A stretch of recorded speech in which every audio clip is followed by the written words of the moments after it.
This is Geeks Unleashed, episode 45. Yeah. Yeah, a little older, a little more tired. That could sum up the entire last year. Hello, welcome to Geeks Unleashed. This is episode 45. I'm Mark. I'm Jasmine. And I'm Stephen. Each week we cover the news of the week and we pick a couple of things to review that caught our fancy in TV, comics, movies and games. This week's reviews are Pacific Rim the Black on Netflix and Kung Fu episodes 1 and 2 on the CW. And spoiler warning, this is a review show, so if you haven't had a chance to watch Pacific Rim or Kung Fu, you might want to pause this and come back. And then at the very end, we'll give you a couple of recommendations of our own. Stephen, thank you very much for coming back to Geeks Unleashed. Yes. How are you doing? I'm great. How are you guys? Yeah, man. Same old.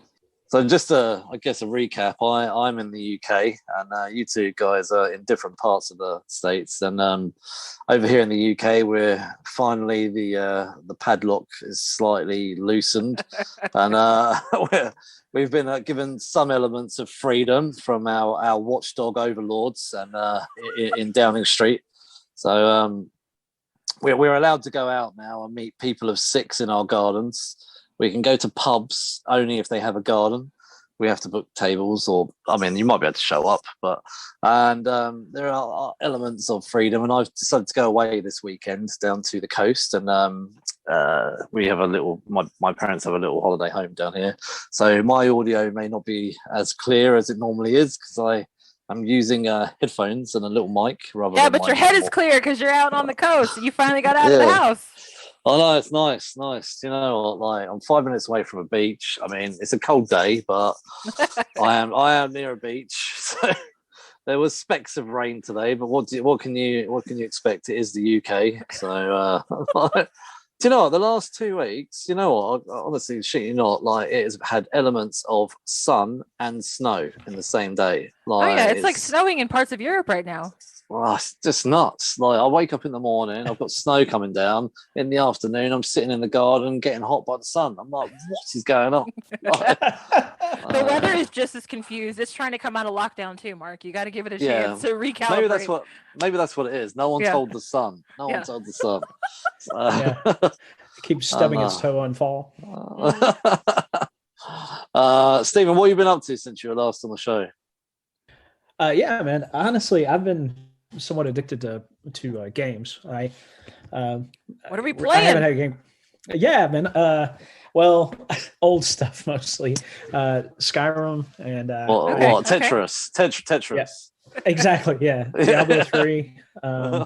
And I actually there's a little known game, Victor Vran, that I found that I really love. It's a kind of a vampire hunting game. It's a lot of fun. So. Yeah. When you play Skyrim, what do you play as? Like, what class are you? Oh, I'm typically a rogue, and I love dark elves. Okay, so. All right, that's fair. Yep. Yeah, I don't think there's actually a rogue class, but I play as I always use daggers and go the stealthy route. So. I do the two-handed weapons, like the big mace and the battle axe, but I also have a bow. Like, it's very bizarre.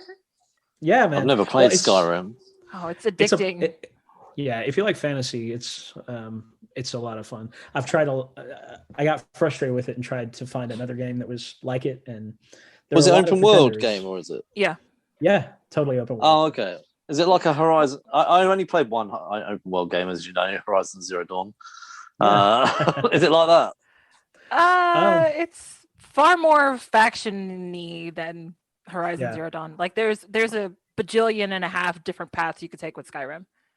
Yeah, just to give you I've run across like 180 some odd locations on the map. Mm-hmm. It's huge. I mean, it's just like it's massive. The tons of quests, tons of it's fun. So anyway. I think Witcher 3 to me comes closest to Skyrim of all the open world games that I've played. I've read even though it's linear. Because you can only play as Geralt, and then sometimes you play as Ciri. But the open world aspect of the game, plus you can still determine how you want Geralt to kind of play. So they don't exactly have classes, but like if you prefer melee weapons, then you can do that. Or if you prefer ranged weapons, you could do that too. Oh, that's awesome. Yeah, I'll try that next. Oh man, I love Witcher 3. I sank 120 hours into my first playthrough of Witcher 3. And still, what part of America are you in again? Yeah, Mid-America. I'm in kind of the South, Tennessee. Tennessee. Yeah, I've been there once. 15 miles outside of Nashville. Yeah. I went to. I don't think I was on that. I went to Memphis. I've been to Memphis. Yeah. How is are you guys locked down, or have you ever been locked down, or are you just all? Yeah, it's honestly, man, it's kind of odd. I mean, there was a really strict quarantine for several months, and then the society kind of split. Mm-hmm. I'd say a third of people just decided they were going to go about their life however they wanted. Nothing was going on. And then the rest of us are trying to, you know what I mean? It's almost like a political statement to not wear a mask, which is kind of, it's like your political statement is, I don't care if you're comfortable. You know what I mean? Or safe, you know? I was at a client's job site yesterday and I walked in. None of them were wearing masks. I had my mask on. And when I walked in, they were like, "Oh, you don't have to wear your mask. We're all vaccinated." And I was like, "Well, I mean, I've got my second shot too, but I'm good. I'm just gonna keep the mask on. That's fine with me." Yeah. And they're like, "Are you sure you could take it off?" And I'm like, "I'm good, thank you." Yeah. Well, my favorite pastime now is to ask people not wearing their mask what they think of Fauci. I'm just kidding. Oh my god. I was gonna say, why would you do that to yourself? No. Of what? Sorry, of what? Dr. Fauci is he's been the lead physician, and he's a specialist in this situation. Virology, kind of, yeah. In America. In America. He was. Okay. It was funny watching him advise from the sidelines to advise the first administration. Anyway, all right. Sorry, I didn't mean to get political. I just thought that was funny because there's a hardline stance. You don't wear a mask, you don't like Fauci. So anyway. Over here it's the law. You have to wear a mask if you go into a shop. Unless you're the conservative governors in the South have decided that that's not important anymore. Like, you don't have to do that. So they put all the burden on the businesses. I'm telling you, every time somebody comes to the door, I'm like, you got to wear a mask if you're coming in. The governor says I don't have to. And I said, yes, he did say that. But we say that if you're going to come in here, you got to wear a mask. Yeah. I mean, they kind of, even though they've made it the law, there's not enough police to really police it. So, I mean, shops do have in the window no mask, no entry, but there are allowed. You obviously, if you're medically exempt, you know, I think I've seen people walking around with signs on them that say I'm medically exempt, but I know that you can go on the internet and buy those for like £5 or something. So I don't know. I don't really know how many people really are medically exempt. Don't get me wrong. I hate wearing a mask. Like, I definitely don't like the surgical ones. I feel like I'm like constantly choking on a fur ball, but like, but I prefer the cloth masks if I'm going to wear a mask. So, well, you got a cool new one. You sent me and Steven a picture earlier, so you should wear that one more often.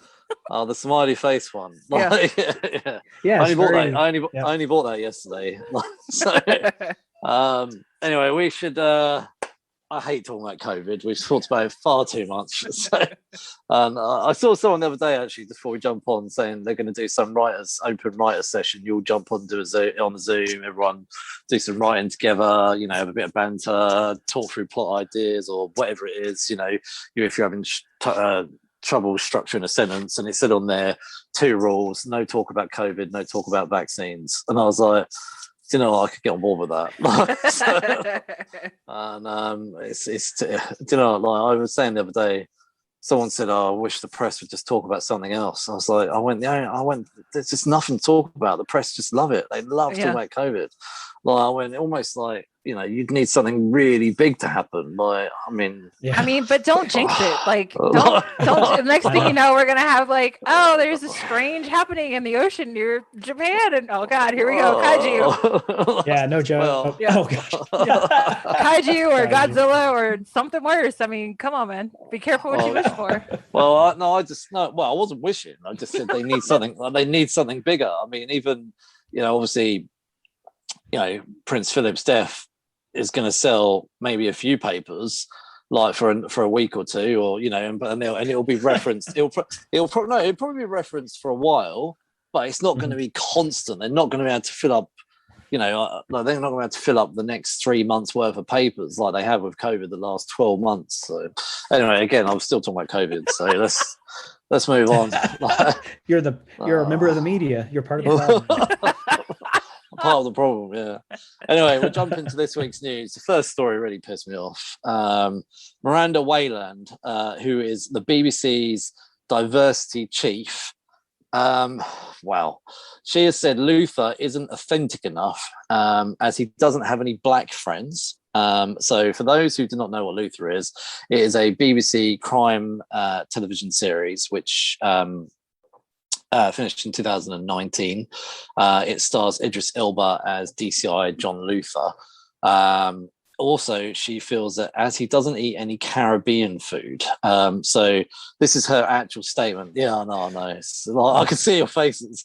Like, that's a thing. Let me ding you because you don't eat Caribbean food. So, right, okay, let me read this. It's great having those big landmark shows with those key characters, but it's about making sure everything around them, their environment, their culture, the set is absolutely reflective. So she goes, it will be very much how we can make sure that the program is authentic in terms of storytelling. I mean, if you've watched Luther doesn't have any friends. Like, he doesn't have black friends, doesn't have white friends. He doesn't have a family. Like, I mean, well, he did have a wife, but you know, that didn't really work out well for him. So like, it worked out for the first season really well, though. well. So. I mean, when this season, literally the show starts, him and his wife are having problems because he only cares about the job. That is it. To him, it is the job. I mean, he probably barely even eats, let alone Caribbean food. He wakes up, he lives and breathes being a policeman. Like, this to me, like, you know, I don't care whether like he was black or white. He's a policeman that loves being a policeman. It doesn't really matter, like, to me, what his color is or even what color the other people are. This show is about a gritty man who loves the job. And for her to go, oh, he doesn't have enough black friends and he doesn't eat Caribbean food. I'm like, what is she talking about? I think the eating of the Caribbean food is a very odd point, only because you're giving too much importance to him being black. Like, what does his blackness have to do with his role?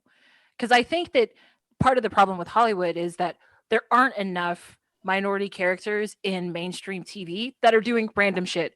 Like, why, you know, you've got people walking behind you, people sitting at the bus stop, people driving by in cars. Like, all of those people could be a variety of colors and ethnicities, but they're not, you know, like, that's part of the problem. Why can't they just be background people? Like, the lady that you pass while you're talking to your partner is a Hispanic lady or something like that. It doesn't always have to be the main character, but just like, you want to talk about showing authenticity and diversity, like, make your extras diverse, make your non-speaking roles diverse. Like, get out of here. He doesn't eat Caribbean food. Good Lord. My father-in-law's Jamaican. I haven't seen him once in 10 years eat Jamaican food. Like, I mean, you know, it's because he doesn't have black friends, Mark. That's well, okay. So that's why. My two things. One is, okay, so I'm this whole idea. Okay, so how homogenous do specific races have to be in a fictional story? Like, how much do they have to adhere to the stereotypes that we're trying to? Which ones are we trying to reinforce? Which ones are we trying to defeat? Mm-hmm. Like, what's the agenda? Like, the problem has been that in entertainment, specific races were relegated to specific types of roles. Exactly. And the opportunities were not even. Mm-hmm. But you know what? The other part that bothers me is I'm so tired of Hollywood being the one to preach this sermon, because who is the one that for decades, and I apologize, you're talking about the BBC, that's not Hollywood, but entertainment for how long reinforced that stereotype? Mm-hmm. How many times was the car burglar or just a group of criminals or a low-income area, just nothing? Those were the only opportunities for people that weren't white in entertainment. Mm-hmm. But these are the people that are coming back and telling us how we can be more accepting. And I'm not saying that it didn't reflect society as a whole, but I think a little bit of humility goes a long way when it comes to the entertainment industry and talking about race. Like, Idris Elba, honestly, I've struggled to think of an actor over the last few years that has done more to open up like the general populace in regards to what a black man can play. Exactly. There was a legitimate conversation. He played a freaking Viking in Thor. So yeah, hey. man. Yeah, and that's the thing too. Every role he comes to, he brings like some legit weight. Like he's got this intelligence and this like quiet strength, and he was freaking horrifying. In the US, when me and my buddy were watching Luther, he was like, man, do you know how horrifying it would be to be a cop in the US without a gun? You know what I mean? Yes. But Luther, it's like, well, if you're going to do it as Luther. You know what I mean? Like, anyway, that's the last thing I'll say. But that's the thing, right? Like, if you're going to put some thought into it, if that's actually going to be part of the character, if that's part of the struggle, part of the storytelling itself, fine. But don't just throw random like, oh my God, our main character is Korean, but they never eat kimchi. Oh my God. So does that make them less Korean because they don't eat kimchi? Like, that's ridiculous. Yeah, and that'd be like saying in the US, like, I haven't seen him eat hot chicken. Yeah. How freaking offensive How racist is that? How come there's no grape soda and watermelon? Jasmine. Sorry, guys. By the way, I am black and I do like my fruit sodas and watermelon, so don't judge me. But I'm just saying, like, that's how ridiculous that sounds. Like, he's not authentic because he doesn't eat a Caribbean food. Get out of here. I know, when I heard this news, I was like, so what? Like, am I supposed to eat fish and chips every night? Yes. Yes. You're supposed to eat fish and chips. You're supposed to think that curry food is too spicy, and you're only supposed to drink lagers. That's it. Nothing else, Mark. You do.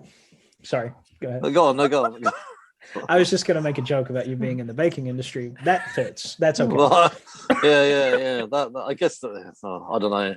But anyway, the whole thing annoyed me. The ridiculousness of it all. It was like, there are worse things for you to bring it. Like, bring attention to a real issue. Don't make an issue when there isn't. I think the BBC just proving how woke they really are. So anyway, I'm trying not to get annoyed about this anymore. Let's move on. Let's move on to something fun, Jasmine. So our next piece of news really got me smiling. There's going to be a live action Gundam movie coming to Netflix. And it is going to be directed by Jordan Voght-Roberts, who is the guy that directed Kong Skull Island, which, if you have been listening to our show, you will know that the entire month of March, we kind of did a movie month, monster movie month. And Kong Skull Island, we determined, was kind of our favorite of the monsterverse franchise. So I'm excited to see what he could bring to a live action Gundam. And the cherry on top, Brian K. Vaughan, the guy who wrote Saga, which is the comic series that actually got me into comics that were not hero comics. Also, Brian K. Vaughan does Why the Last Man, is going to be writing. So, man, and he's going to be executive producing. So this, who knows how they're going to do this story? I mean, let's be honest, like, it's giant robots, but I'm excited with the background people that are attached to this project so far. So we shall see what Netflix does with that talent. I'm excited for this, to be honest. Like, I don't really know much about Gundam, but Brian K. Vaughan, I love anything he's written. I've probably read. He also wrote, I believe, memory is correct, some episodes of Lost as well. But no, I'm a big Brian K. Vaughan fan, and I'd be quite keen to watch this. So. Yeah, and the same Japanese animation studio that actually worked on Gundam, which is Sunrise, they're also going to be part of this project. But hey, man, awesome. I'm down for gigantic monsters fighting other gigantic robotic things. So bring it on. Plus, I think, I mean, I don't know if it's going to be animated. No, it's live action. But Netflix did a really good job to me with their Voltron series. So yeah. I'm gonna trust them and hope that they can bring another 80s franchise into the modern era. So Image Comics giving us some news this week. Skybound Entertainment, which is Robert Kirkman's imprint Image, have announced that to mark their 10-year anniversary of the Skybound imprint, they're going to launch a 5-issue miniseries, which is going to come out weekly, called Skybound X. So there's a lot here. It sounds really exciting, to be honest. If you're a Walking Dead fan or any fan related to anything that Skybound have done, it's going to be like a sort of an anthology book, but they're going to have an ongoing storyline as well throughout it. They're going to have it's called Rick Grimes 2000, which is like an alternate Rick Grimes story. I don't know. I never read the Walking Dead series, but it's also going to feature a character which has been long demanded. So I don't know if anyone's familiar with the Telltale game series. Which did you play The Walking Dead? No, it's too creepy, but I know the series. You were so excited. I kept up with it because for a while it was really episodic. So like you could kind of watch other people play it. No, I cannot do anything zombie. I can't do it. I can't. It doesn't matter if I'm playing in the middle of the day. I can't do it. So there's a character in there called Clementine. She's going to make her comic book debut in there's 5 issues that's going to come out. So there's going to be loads of characters in there. Probably, I mean, you've got Manifest Destiny in there. Loads of different books in there. There's loads of different creators are going to be involved. So of the list of creators, I'm just going to run through them. Obviously, Robert Kirkman's going to be in there. Ryan Otley, Tilly Walden, Donny Cates, who is like Marvel's golden boy at the moment, Joshua Williamson, Chip Zdarsky, who doesn't love Chip Zdarsky, James Harron, Daniel Warren Johnson, all contributing in. There's going to be characters that you're familiar with, as well as characters apparently and titles that are yet to come. I think they just launched a new title called Shadecraft last week. I read that issue. It was very interesting. But at the back of the issue, they were talking about how they were really nervous to release it right on the heels of Skybound finishing. But then they were like, but we've got this whole new crossover thing that's happening, and Shadecraft is going to be coming to the Skybound universe. And I was like, well, that's pretty cool. Ultra Mega as well, which is their kind of ultra thingy. Kaiju, their own sort of kaiju as well is going to be in there. Everybody has to have their own kaiju universe.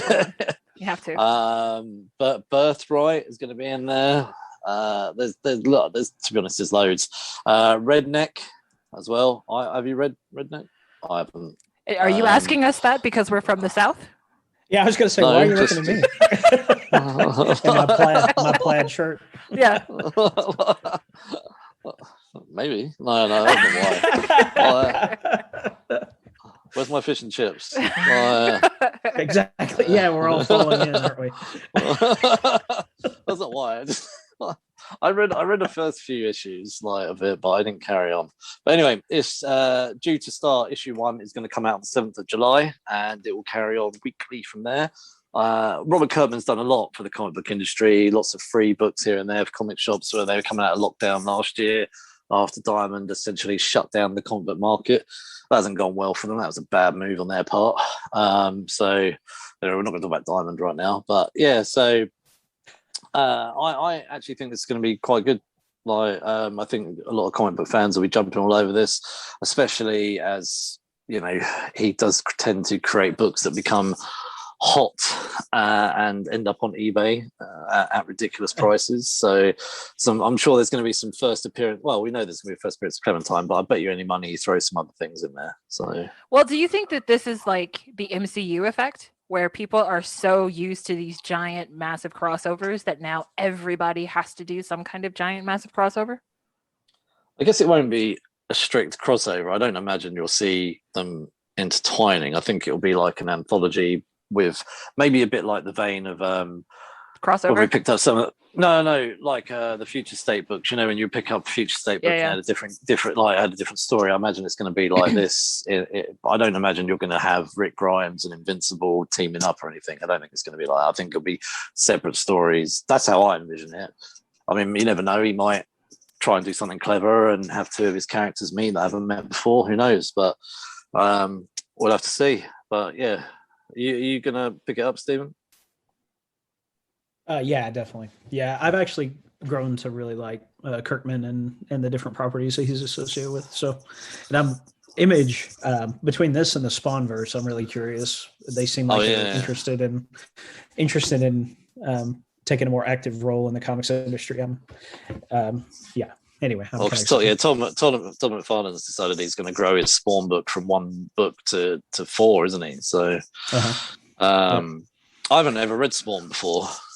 What about the movie? I have seen it.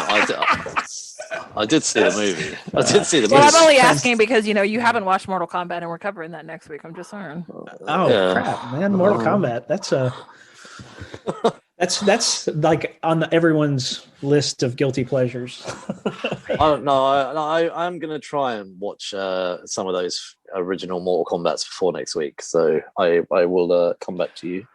Spoiler alert! I'm already going to give Mortal Kombat 5 out of 5. I'm just saying. You're going to have to change my mind on that one.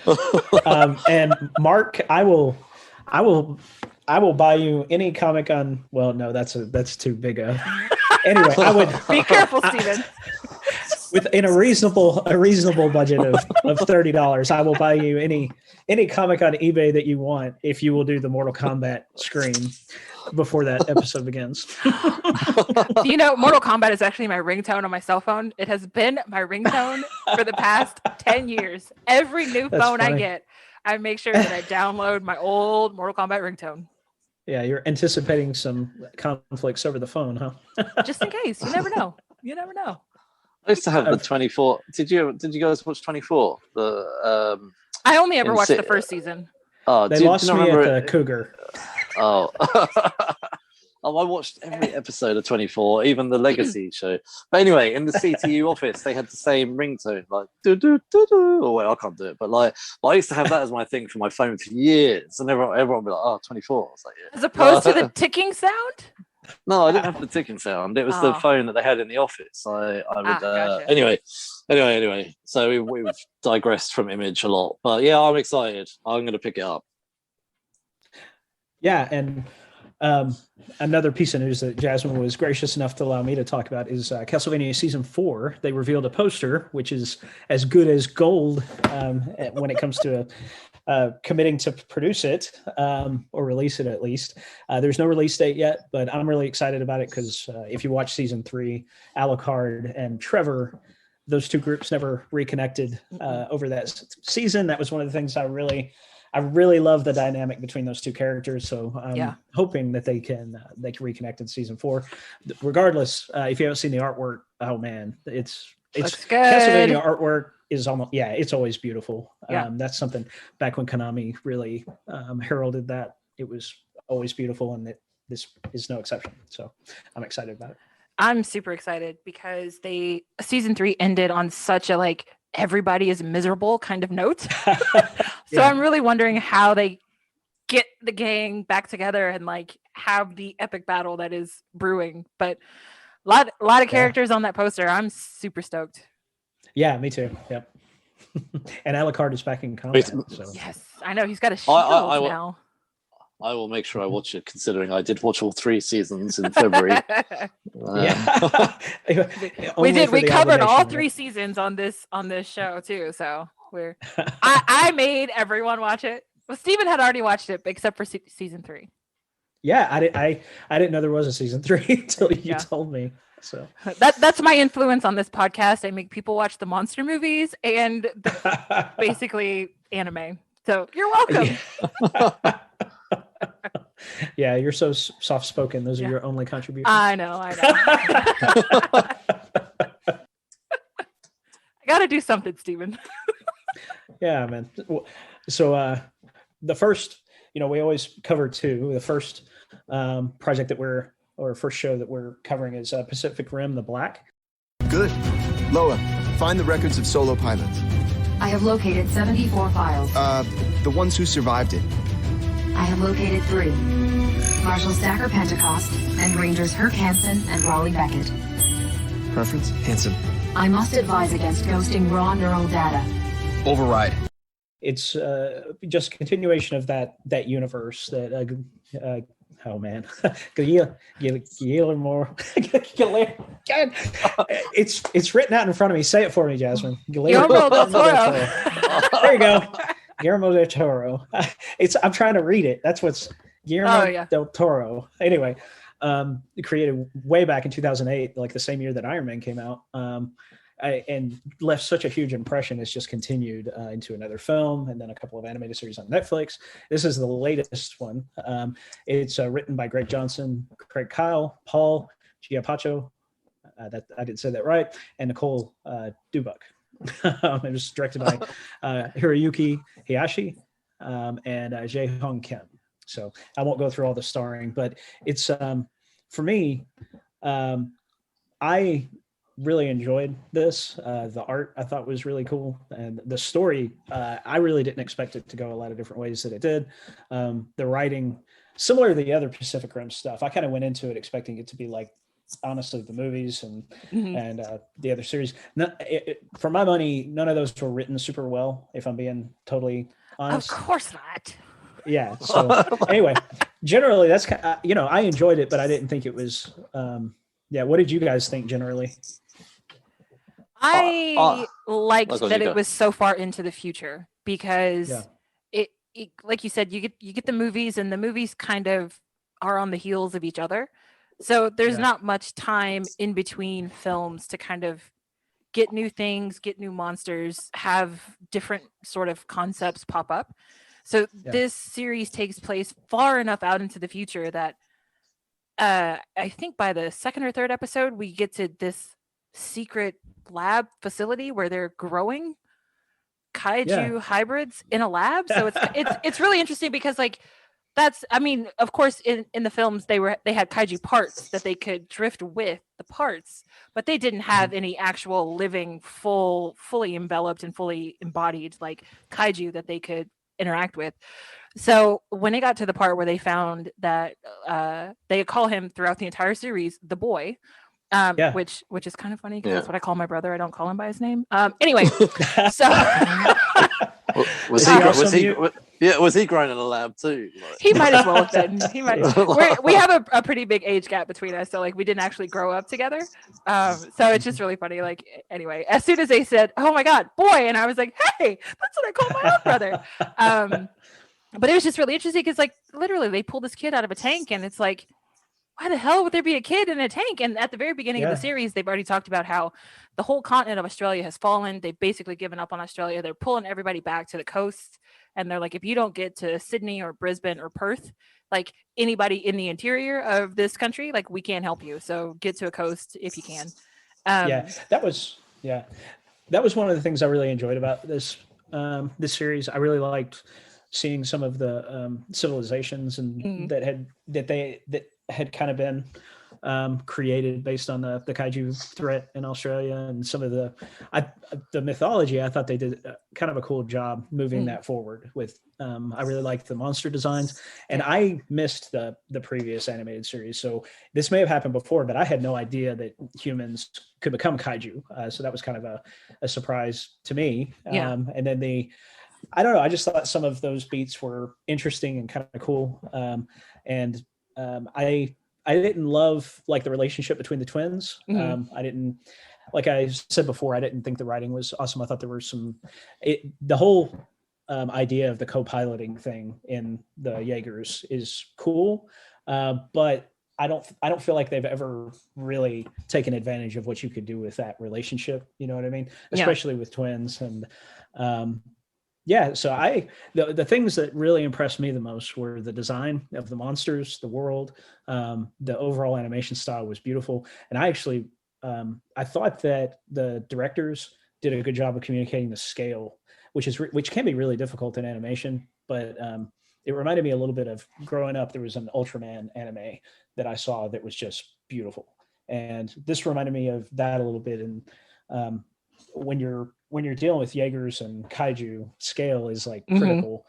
And there were times when I felt like it just looked like little robots in a little city, but most of the time I felt like they did a really good job of being up at the robot's eye level or down to its feet, doing these unique perspectives to kind of show off the massive scale disparity. So what I thought was pretty cool was that the Jaeger that they find, that Haley and Taylor find, is non-weaponized.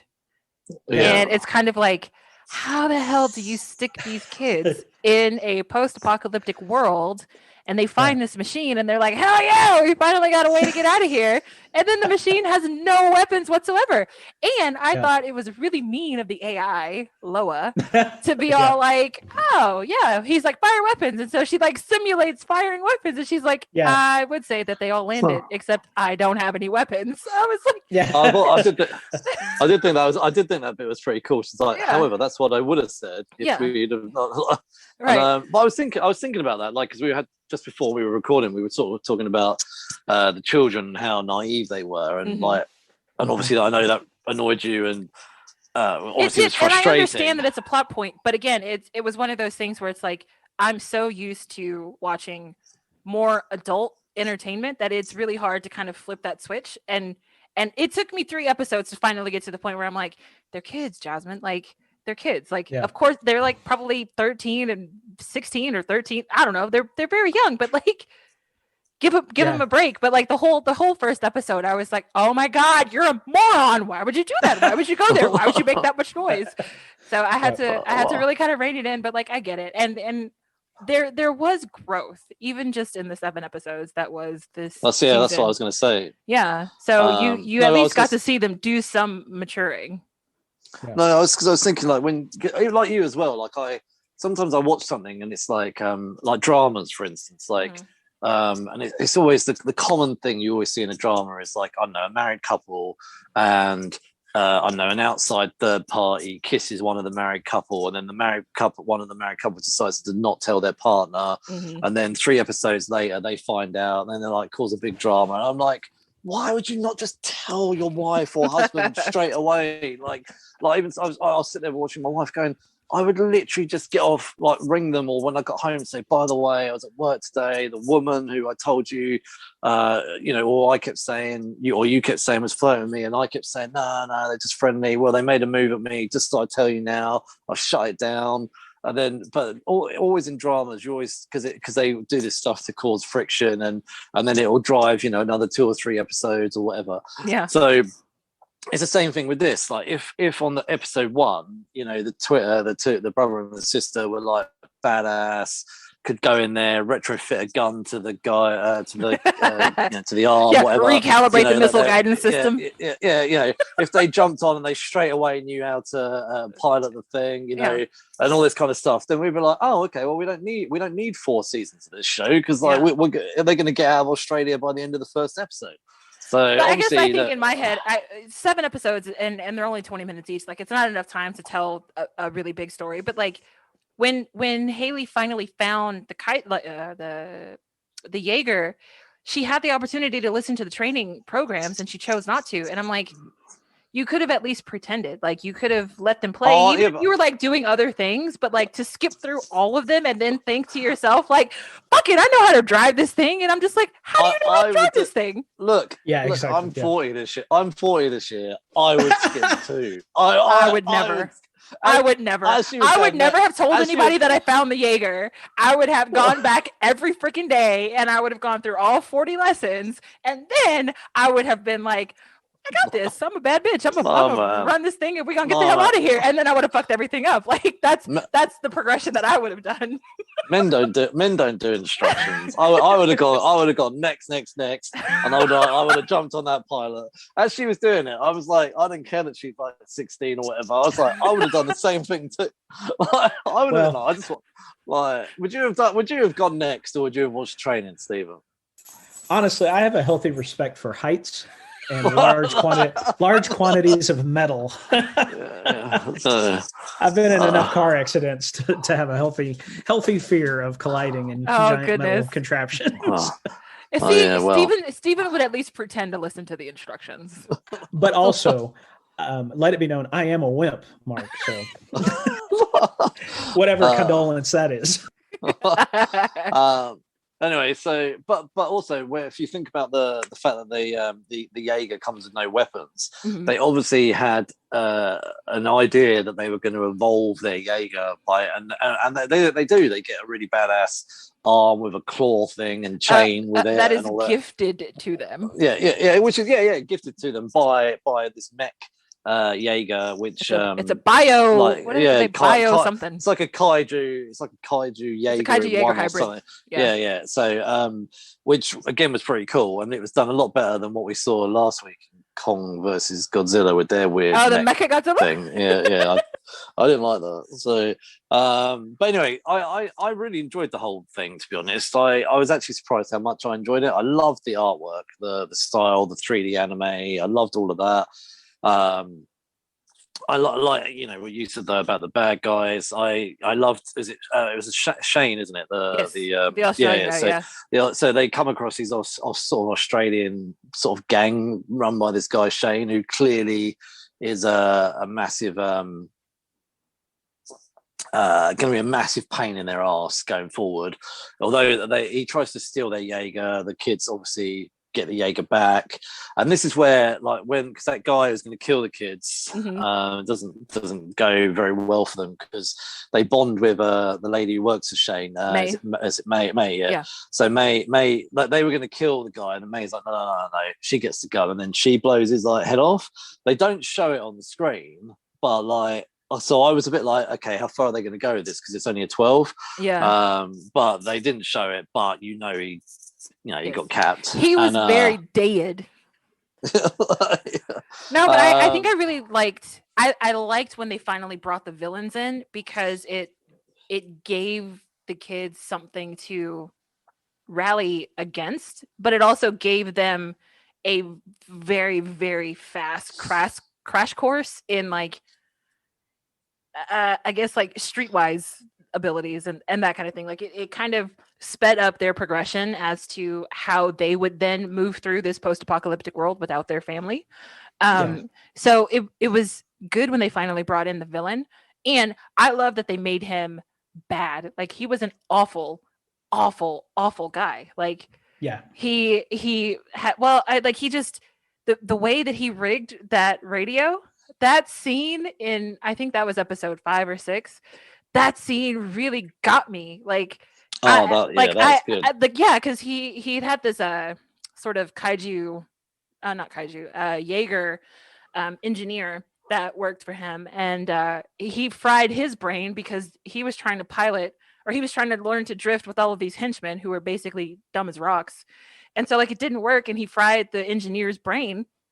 So this guy, it looked like he had a stroke. He's half of his face is not moving anymore. He abuses his staff. He stole May from her own family. I mean, the awful just keeps piling up with this Shane character. And to watch that play out as the season went on, it was gratifying that they finally got away. But at the same time, it really pissed me off that May stopped them from stepping on him. I wish she would have just let them squish him. Yeah, the character of May you mentioned though. I think there's a little bit of character evolution for her because she obviously works for Shane. Mm-hmm. She decides in the end to go with the kids and does take the engineer, who obviously unfortunately dies moments after he's left. Yeah, but you can see May has got this horrible backstory, which she doesn't even fully know her own backstory. Mm-hmm. There's a little bit alluded to in this show, so this season, but I think as we go on, we're going to get to find out more about her background as well. Yeah, because it doesn't seem like Shane is dead, so he's going to be hell-bent on revenge when he catches up with them. But also now they seem to have brought May into the fold because she was resisting them and didn't want to go with the kids and didn't want to do that kind of thing. And then they had that really sweet moment in her family's old restaurant where they kind of the boy kicks on the jukebox and they start dancing, and it was really sweet, and it was nice to see that they're trying their best to build something, build some kind of connection, just the four of them. And then of course, shit hit the fan by the end of that. I was literally about to say that. I actually know, just before we move on, that little moment there where they're sitting down having some hot chocolate and which I was a bit was there milk? Was there hot water? But anyway, I thought maybe I should just ignore that bit. Hot water, Mark. Yeah, hot water. But yeah, hot water. Beggars can't be choosers, okay? Hot water. No, requires hot water. Yeah. I was like, where did they get it? I was just thinking, where did they get that from? Considering civilization has been gone quite a while, but I thought ignore that plot point. Yeah. I thought I liked the hot chocolate moment, and I like the fact that they got music on the jukebox. Again, the power. I'm assuming the power has just been left running. Well, she said that part of the city never lost power. Oh, okay. So they explained that away in a throwaway line. Oh, right, yeah. Of course it did. Right, anyway, so, but anyway, I like the fact that they all got up and started dancing, and and I thought it was quite a nice little moment, and and then though that nice little moment, of course, was the calm before it all went nuts, and Copperhead showed up, and and then none of them are in the Jaeger. They've got to get back in their Jaeger because and that's when, which I think was clearly signposted from the very moment he was introduced. Yes, boy becomes a kaiju, right? A little kaiju, really, not a big one, but he becomes a little kaiju and gives them a powerful one. Oh yeah, he was powerful enough before he even one. hit kaiju mode when he stopped that bio hybrid thing. Oh yeah. Well, that's the thing too. I thought that the threats were pretty great, and especially like the naive twins, as irritating as they could be. But they were only really irritating at the very beginning when like everything was happening. By the time they got into the flow and after they had gotten captured, they definitely kind of got their shit together and very quickly, which I appreciated. Well, and them having that brother-sister relationship, it was a cool contrast against like the scary bad guys. Because Copperhead by himself would have been enough. Right. That would have been a good villain all alone. And then you had Shane on top of that, which is why I say all the time, I say this all the time. If you have a good villain can pull a show back from being a terrible show. And I think that the bad guys in this show, both Copperhead and Shane, really, really, really brought this show up a level because the bad guys were so good. Yeah. Well, and the boy, when he changes into that blue white kaiju thing, that design is really cool. Yeah. He almost looks like Steppenwolf. Yeah, he does actually. He did. He had a head shaped like Steppenwolf. Yeah. Well, a lot of kaiju kind of do. We see what you did there, Zack Snyder. Yeah. But anyway, no, I think I overall I enjoyed the whole show, and I'd be keen to carry on watching it. I enjoyed the world building, and I like the fact that it was set. Well, I like the fact that it was set in Australia. You don't really see much. You hardly ever do. Of sci-fi, let alone anything set in Australia, unless it's Australian made. To be honest, Australia is somewhere that gets a little bit left out. I think Mission Impossible 2 was set in Australia, but nothing else is really jumping out at me. That and that's the trouble, isn't it? Like, so they film a lot of stuff in Australia, but Australia doesn't get too much credit. No, that's true. They don't state that the Marvel invasion or whatever it was that was filmed there was made in Australia, but. There's a few shows that I've watched. Like I watched a show recently, Thailand, which was on Netflix. It got cancelled after one season, but there is some good stuff in Australia. But there's not that much that's sort of, I guess, set in Australia, which is, I guess, especially something like Pacific Rim followed two big American blockbuster movies, and then they've decided to pick Australia, which I thought was a cool location. Well, I think you get sick of seeing the same cities get destroyed over and over and over again, right? Like, how many times can they destroy New York or Tokyo? Like, come on, there's a whole world for you to explore. So I would love for this to get a second season. There's so many hanging threads. They found their parents' Jaeger because their parents left them and those other kids at this little spot. It was an oasis, and they were like, we're going to be back 2 weeks tops. Well, they never came back. 5 years later, the kids finally leave. So it's like they haven't seen their parents in 5 years. They find their parents' Jaeger. They find this old message.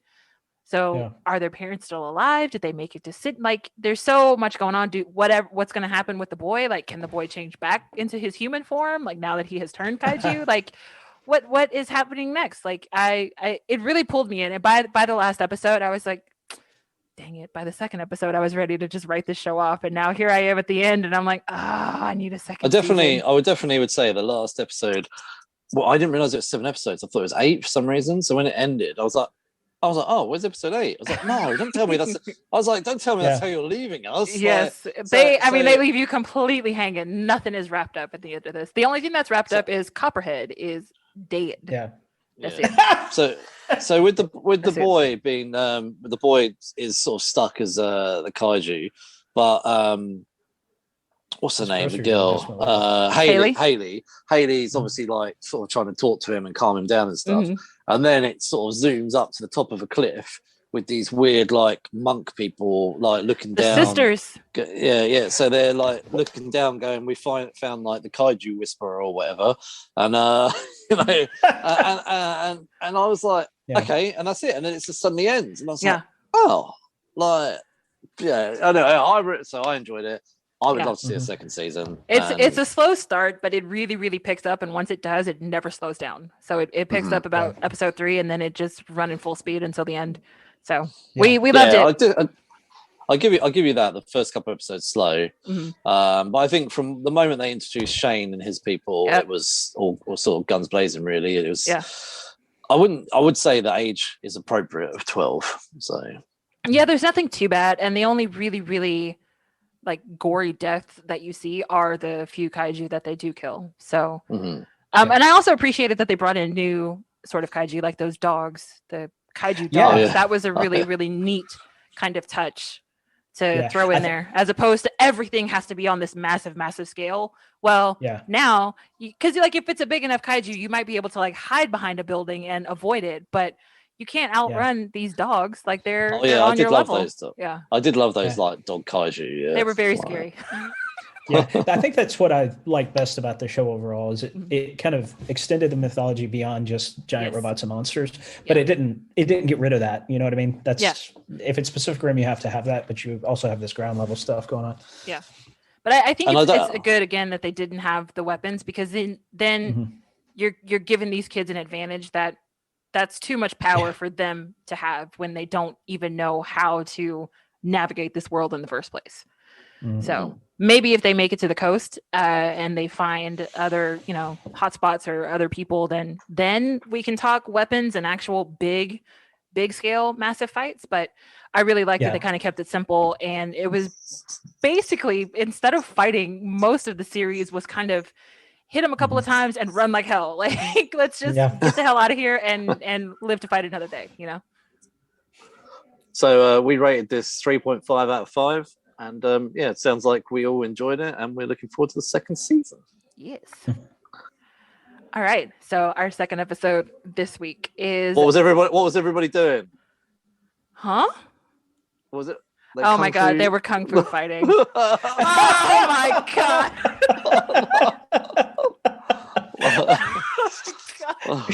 You're so proud of yourself, Mark. You yelled at it, and I was like, "What is who? What everybody? Who? What are they doing? I have no idea." I was like, "Well, I was trying to get away from my loud kids and dogs." I see. Everybody was kung fu fighting. Okay. Now that we have established that, I cannot put that sound clip in there because YouTube is going to ding us. So there will be no music. But so well, you sing it. You sing it. Go on. No. Nice try. but this bottle of water is not enough to get me to be karaokeing on the podcast. So Kung Fu on the CW. When you came back, I told him not to get his hopes up. He just can't help it with you. Mama, I'm trying my best. I know I left you, but I came back. You may be back, but do you really want to be here? I think you just had nowhere else to go. Now, before we get any further, this is not a reboot. They were very clear about that. All of the producers, all of the developers were like, it's not a reboot. This series is a reimagining of the 1972 series. So, again, reimagining of the 72 series, which was created by Ed Spielman. This series is developed by Christina Kim. It stars Olivia Liang, Ken Hua Tan, Eddie Liu, Shannon Dang, John Prozia, Gavin Stenhouse, Vanessa Kai, Tony Chung, and Si Mai. Ed Spielman, the original creator, is also an executive producer, along with CW stalwarts and Arrowverse creator Greg Berlanti, Martin Garrow, also Robert Behrens and Sarah Schechter are all executive producing on the show. I went into the show wanting to not like it, not because of the content, but because I don't always trust CW when it comes to diversified groups and them handling it well. Now that's probably unfair of me, but they, it's a track record. So so I went into this very, very cautiously optimistic, and I was pleasantly surprised. I thought right off the bat, there were some very small details that jumped out at me that really kind of felt like those little things made this show more authentic. So it is about a Chinese family. The parents immigrated from China, but the kids they were born here, so they're American Chinese. One of the first things that caught my eye is when the main character, Nikki, when she comes home for the first time, her parents are talking to her and they're like, oh my God, or her dad's talking to her. He's like, oh my God, I can't believe you're back, yada, yada, yada. He's dragging her in the house and she is struggling to hurry up and get her shoes off before she gets past the doorway, because that's what you do. You don't wear shoes in the house in Chinese families. So I thought just small details like that, and the way that all of the wedding things are happening, the pre-wedding and the presents and the gifts, and the way that they talk about cooking and how they own a Chinese restaurant. I mean, it felt familiar in the sense that this is the kind of things that I would expect if you're doing something if I walked into my best friend, she's Chinese, if I walked into my best friend's house, like, this is exactly how I would behave walking into her house. So I really appreciated that. I like that the sort of showrunner and developer is an Asian woman, because I feel like having that authentic perspective takes away from the fetish aspect of a lot of these shows take on. So I just appreciate the detailing that they sort of put into all of the background, and not just getting an Asian cast to do this series, but also having Asian voices in the background kind of guiding and making sure that things are, above board. So I was very excited about all that, and I really I'm kind of excited. The triad storyline, I mean, I kind of hope that there would be something better for them to work with, but I can see how they're just kind of using it as a plot point. But basically, like, I don't want to follow along with the triads, but I do like, we talked about this before we started recording, that there is a mystical element with this, where Nikki had left home. She was feeling kind of suffocated by her parents' expectations. She left home, she went to China, but the trip to China was actually a front because her mom was actually trying to set her up with a husband because she needed her daughter to marry a good Chinese boy. And Nikki did not appreciate that. So she literally ran away from her group in China, stumbled upon this monastery, and just kind of fell in with them and decided that she was going to stay. So she basically just upended her entire life. She was at Harvard. She was a pre-law student. Stayed in China for 3 years. They're kind of nondescript about where in China. It's someplace very rural, would be my guess. It's an all-female monastery, but she learns the Shaolin way. And then after being there for 3 years, tragedy strikes. The monastery is attacked and her mentor is killed. So now she gets sucked into this world that she didn't know existed, where the person who killed her mentor took a sword, and her mentor, with her dying breath, was like, don't help me, go get the sword. And she's like, Nikki is like, you're dying. no, I'm just get the sword back. So now she's thrust into this kind of, you have to get the sword back, these people can't have it, yada yada yada. So that's when the mystery and the intrigue kind of starts. But what I also liked is that they actually spoke in Mandarin at the beginning of the episode, and there's a lot of Mandarin and subtitles at the beginning, but I wanted more of that, because it would be like Nikki would be having a conversation with her mentor in the monastery. They would each have one sentence in Mandarin and one response in Mandarin, and then they would switch to English, and I'm like, why would they do that? Yeah, they wouldn't. Why couldn't all of the scenes where they're in China or in the monastery, why couldn't they just be strictly in their native tongue as opposed to switching back and forth to English? Like, I thought that was weird. Yeah. But it was still cool to see that. So after that, she comes back, she's all banged up, and now she's got she's going to find the murderer of her mentor and try to get that sword back. So then, of course, the story opens up, and now it's like, oh, there's this legend, and there are these 8 magical weapons, and if anybody ever collects all 8 of these magical weapons at once, they'll be the most powerful being on earth, yada yada yada. So I think that's a really big story to tell. But if they're actually planning for this series to have any kind of legs, then that's a much better story to tell than a triad story. So I'm excited to see where that goes, because the mystical element of it is, to me, where it's going to be more interesting, and it gives you more leeway, like as a creator, to kind of make up the story as you go along, versus, oh, it's gangsters with guns and then they're shaking down people and this kind of thing. It's like every show has that. So like, do something different. Yep. I also love that they have a female lead instead of it's the wayward son or the prodigal son returns. So you're telling a different twist on that story that everybody is really familiar with. So I don't know. I mean, I loved it. I loved it a lot. Yeah. Man. What about you, Stephen? Yeah, honestly, I really enjoyed it. It's funny with this shows like this and Walker, where it's such a reimagining. Mm-hmm. I'm not sure why they even use the same title IP. Yeah, because it's not. It's completely different. Right. And actually, if it were my decision, I would have abandoned Kung Fu for a couple of reasons. One is it's an oversimplification of the concept, especially this new concept. Second, it carries on a legacy that they're trying to counter, actually, because like the David Carradine version, it's very similar. And honestly, different people feel different ways about Iron Fist, but like to me, it's a similar thing that I don't like about both. There's this incredibly rich, dense culture in China and the Asian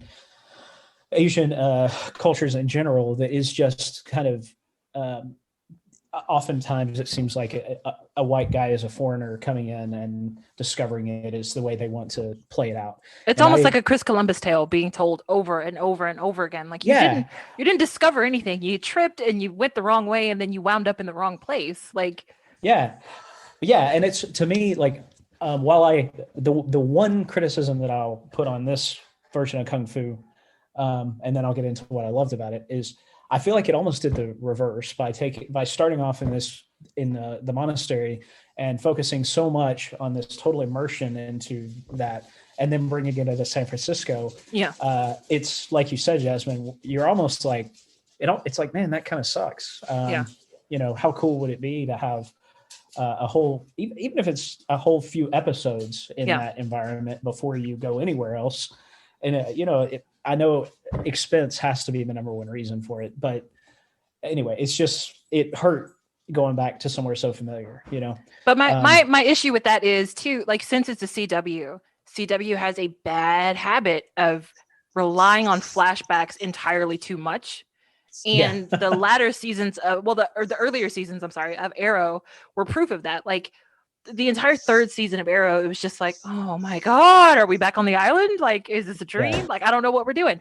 And I don't want this show to wind up that way, to the point where it's like, are we in China? Oh, okay. So this is we're flat. We got 30 minutes of flashback in an hour-long episode. Okay, sure. Yeah. Like, why couldn't you just have taken your time, gotten that story out of the way, and then have hints of what to expect in the future, and then just be done with it, as opposed to flipping back and forth and back and forth and back and forth. Because I really like the way that they kind of introduce her mentor, like after she's died, as she like pops up as like her conscious, like, so she's walking down the street, she stops and she's looking at the river, and she's and then she sees her mentor next to her. I love that. Like, I love that element of it, because it's clearly a figment of her imagination, but that's a really good way to bring the past into the present, as opposed to taking the audience completely from one spot and then throwing us back in time to something that happened and then jumping us forward again. And it's just like, let the audience be trust that the audience is smart enough to fill in the gaps, versus you having to physically just pick it up and now we're in China. Okay, well, we're done with China and now we're back in San Francisco.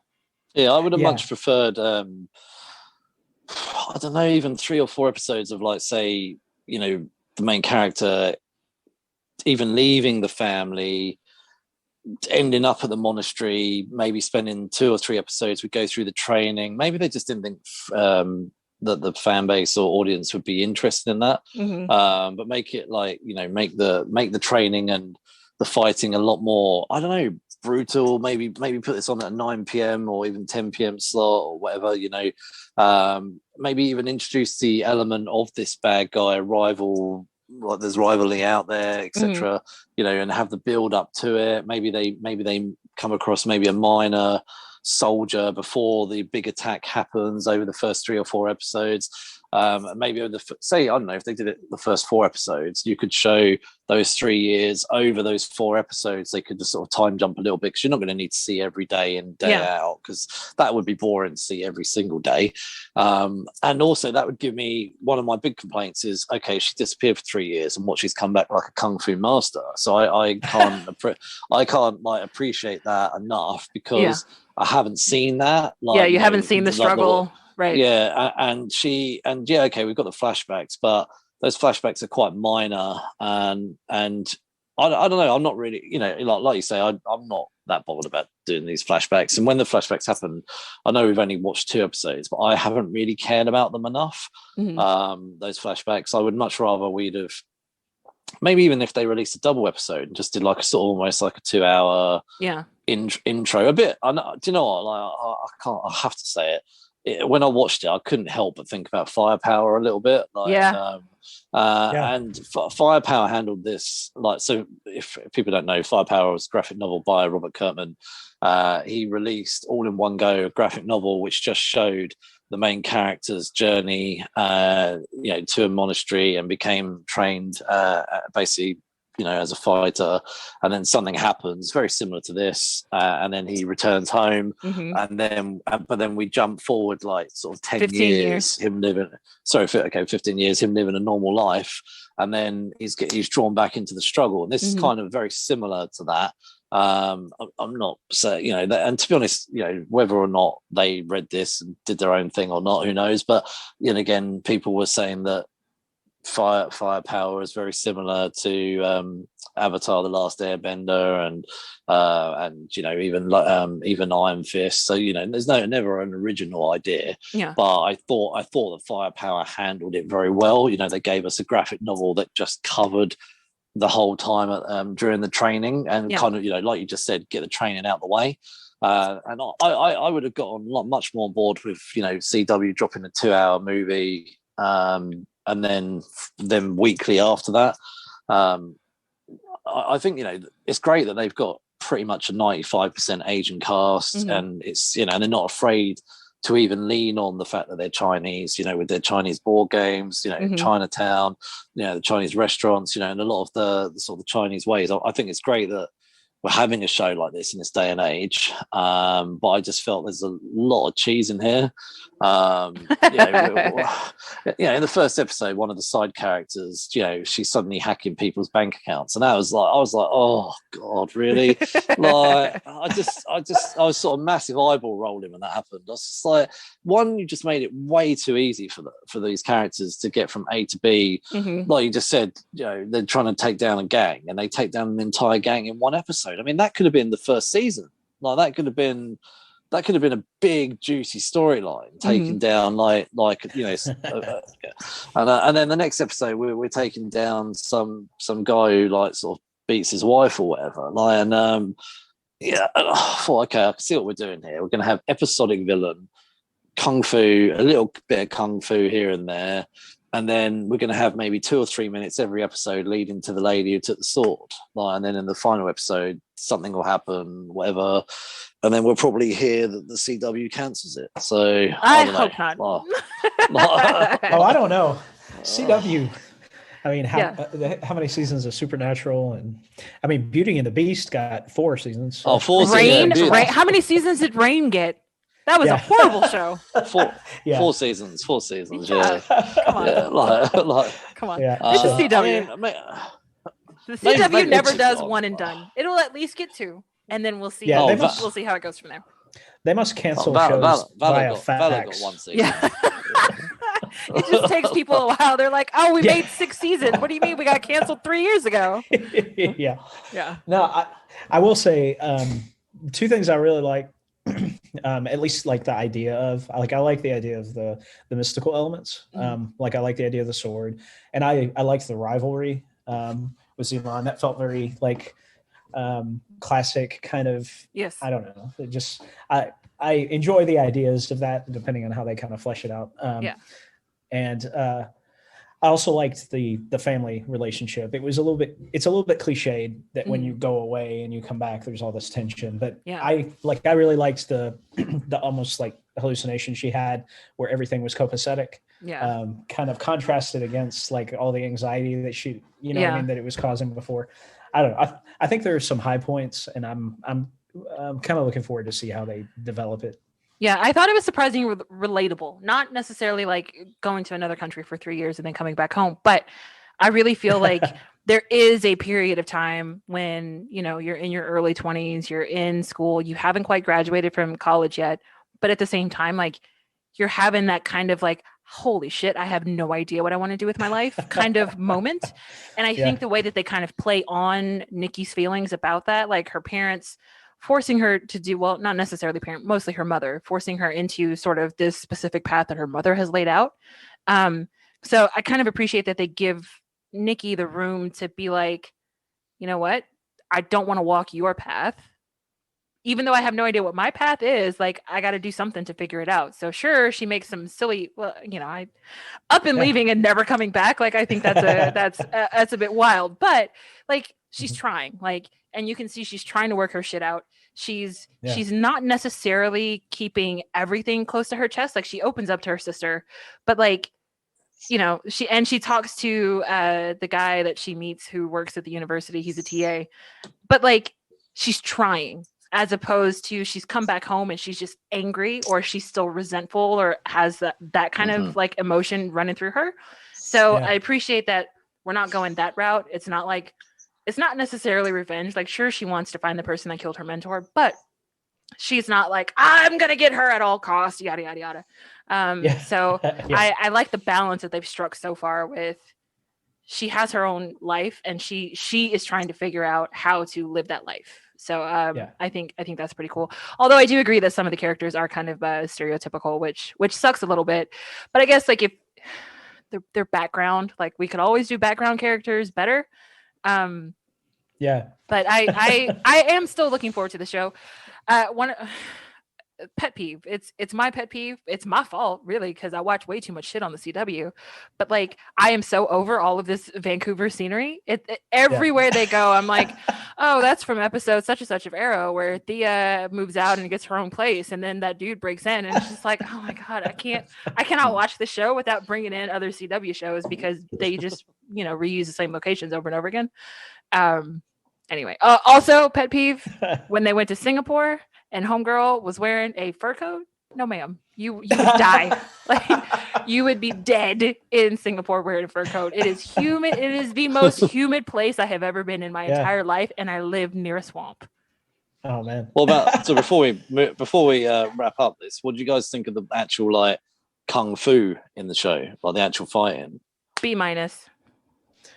Yeah, I mean it was. It's okay. Yeah, it was some of the better on TV, but it's like Iron Fist. When I watched Iron Fist, I was expecting like awesome fight scenes. You know what I mean? Like if that's what your show's about, then you really ought to daredevil it up. You know? I wish they had put more of their budget into that, because when you look at shows like Warrior, which used to be Cinemax, got picked up by HBO, getting a 3rd season, by the way, which phenomenal show. Warrior, fantastic fight choreography. Into the Badlands, amazing fight choreography. Even Banshee, when Banshee was still on the air, Banshee had Banshee was wild fight choreography. Yeah, but again, like Gangs of London. Gangs of London is fantastic. Oh my god! But it's like I get it. Like you guys don't have that kind of budget, but like as this show progresses, I hope that as Nikki gets better with her martial arts, which I'm assuming she will, hopefully that's reflected in the fight choreography, because right now it's very just kind of mediocre in my opinion. It's not horrible, but it's not great. I enjoyed watching the fight scenes when they happened. When the fight scenes happened, I was like, oh cool, but they were so quick. They were like, we've got like a 43-minute episode plus adverts, and of the 43-minute episode we've got 4 minutes of kung fu, and we've got then, I don't know, 38 minutes of Gossip Girl,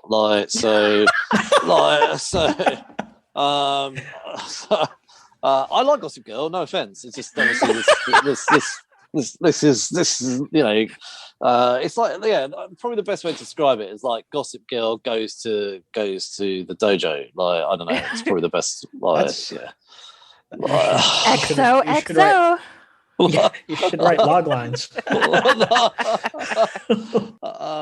I didn't enjoy the show as much as you two. I know you two loved it a lot more than I did. I probably was more disappointed by it. I wanted more from this. Like I love the mystical part. Don't get it wrong. I love the fact that they're actually for once, 21st century, we're leaning into a 95% Asian show. But I could have done with them cutting loads of those extra characters. I don't need all of these extra characters. I don't care about the brother and the sister, to be honest. Maybe they might come into their own, but I don't care about the ex-boyfriend. Maybe have him in the first episode just to show that's what she left. I don't need him to be an ongoing character. I don't care. I don't want a love triangle because that's where they're going with this. I'm not interested. I want to see them lean into the Chinese world that she's from, but I also want to see the ongoing storyline, and I want to actually see, I don't know, just more kung fu, more mystical stuff. Yeah. And I'm not. Why can't we have a lead that's not bothered about love? Like what? Because it's the CW, Mark. Yeah. Why don't they just? Yeah, but why don't they be brave? Like, why don't the CW be brave and like? Is there a show on the CW that doesn't revolve around some kind of relationship? The 100. Did they have relationship drama in the 100? They did have relationships, but the 100 was not about a love interest. Like so, I've gone blank on her name now. The Clark, the main girl from the 100. Yeah. Yes. She actually, to be honest with you, she I think she had sex with like one or two boys in the first 2 or 3 seasons, and then she had a brief relationship with a girl, and it wasn't like made a big deal about that she was like bisexual at all. It was, but Clark's main drive was the bigger picture. It was to save her people. That was it. There was the love interest was always second. And that's, to be honest, with the CW, that was the main thing that was pretty good. And also Supernatural, they didn't have relationships. Like they what's it? Well, when they did, it killed them. When they did that, when they did, it lasted like one night or something. So. Oh wait, yeah, no, Sam. Yeah, no, Sam was the more serious. Dean was the one night stand guy. So, but no, I don't know. Just look, I'll watch a little bit more. Yeah. I'll see where it goes. But I'm well. CW, honestly, especially since Arrow, there's just a formula, and it's just the way they do things, and you either love it or you hate it. And I guess I actually would agree with that. I think it's gotten worse since the Arrowverse kind of blew up into this big, massive, like, we do crossovers and multiverse and yada yada. Well, isn't this Greg Berlanti too? Yes, it is. He's a notorious kind of formula guy. Yeah, and and honestly, they do a good job with it because they establish all of these strands up front, and then they develop them when one gets dull. What I mean? So I mean, it's nice to have something familiar, because I think, like you said, the format and the formula are familiar, but I hope it doesn't get too formulaic and too like familiar to the point where it's like, this is just like that season of Arrow when Thea goes off and goes nuts and then decides to come back, and like, I don't want that. Like, I'm fine if my only complaint is, I recognize this place, but like, I hope they continue to kind of work on the character development and not focus so much on, first we do this and then we do this and then we do this. Okay, so we will wrap up our Kung Fu chat, and of the 3 of us, 2 of us loved it more than me. So this week's rating is mainly driven by those 2, which is 4 out of 5. But just for reference, on IMDb, it's 4.6 out of 10. Just thought I'd put that out there. So, yeah. Anyway, we move on to a part of the show where we all recommend something that we've done or loved normally within the last 5 days, which wasn't part of our review.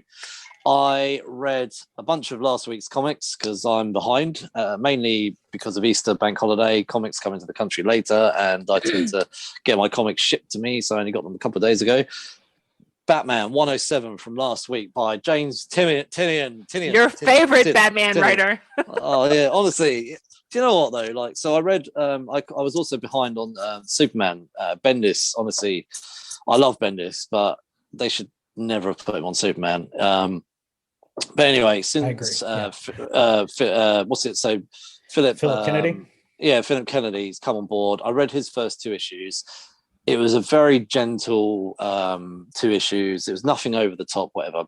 My main criticism about it, though, was the 2 backups in Action Comics and Superman were just uninteresting to me. Like Midnighter, I know who he is. You know, he's a Wildstorm character, but I had no interest in the character. And then the other backup was some random dude from Metropolis, and they actually called the backup Tales of Metropolis. Now, the reason I'm mentioning this is because in Batman, the main story here is probably one of the best Scarecrow stories I've read in a long time.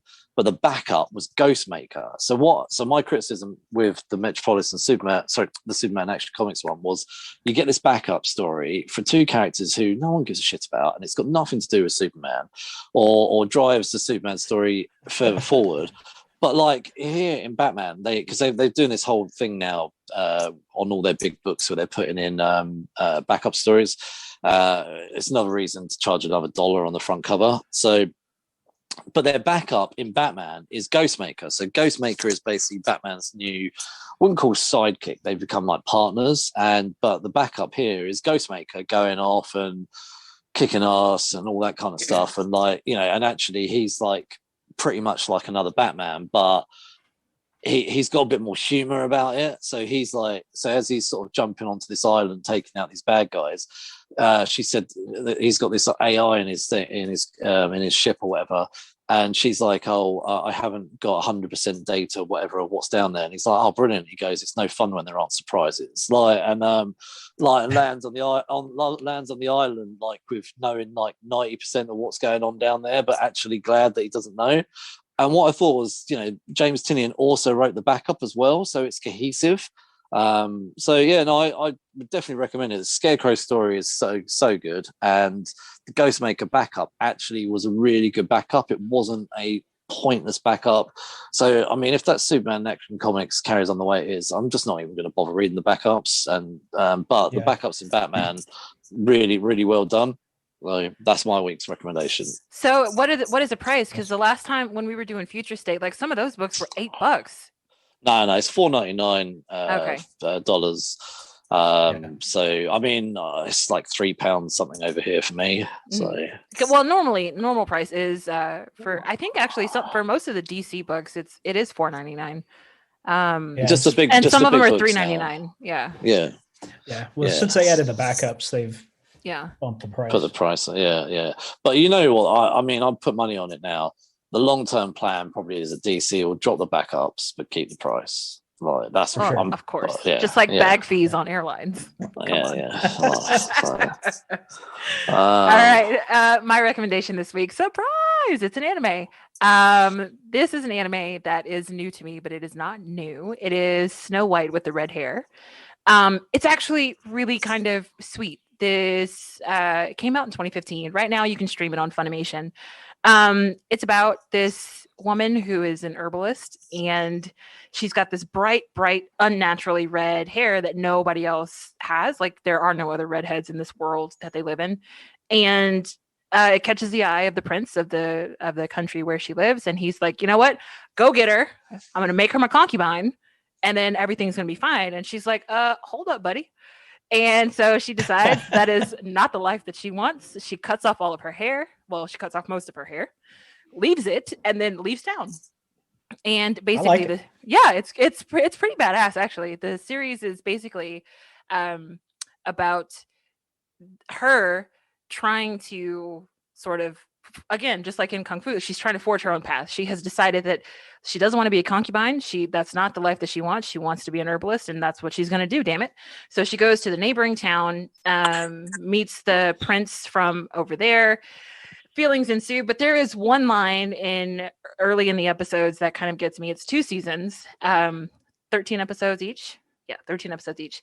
One line is, it's morning. She opens up her window and she's like, man, the sun is shining. It's a brand new day. There's all these opportunities, and the sun is shining on me too. And I was like, hell yeah, girl, the sun is shining on you. Do your damn thing.